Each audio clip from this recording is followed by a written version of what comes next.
l'arcane majeur numéro 4 qui nous montre un homme qui est en position assise. Si on regarde ses pieds, on peut aussi voir le chiffre 4 à nouveau qui est dessiné. Le 4 au niveau de la numérologie, ça nous parle de stabilité. Vous voyez, c'est comme les 4 pieds d'une chaise, ça donne cet appui, cette assise, cette stabilité.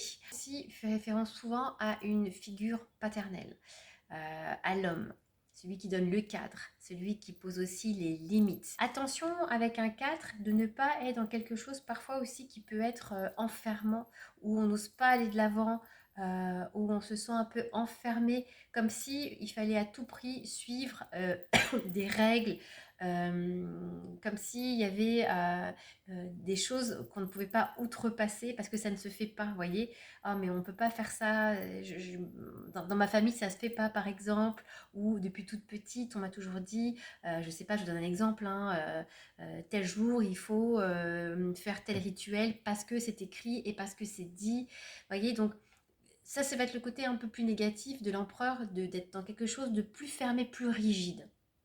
Sinon, on associe aussi la carte de l'empereur au signe du bélier, hein, c'est un signe de feu, c'est un signe aussi qui est très charismatique, ce sont des leaders. D'ailleurs, on peut voir aussi, hein, il tient son sceptre de la main droite, le côté droit aussi, c'est le côté masculin, donc c'est cette énergie aussi active. Donc voilà, il est dans cette énergie. Et il est aussi connecté à son intuition. Si vous regardez la couleur du haut de son sceptre et aussi de sa coiffe, on retrouve encore ce jaune qui fait référence aussi à l'intuition, donc qui prône au niveau du mental. Et on voit aussi qu'il y a aussi pas mal de rouge.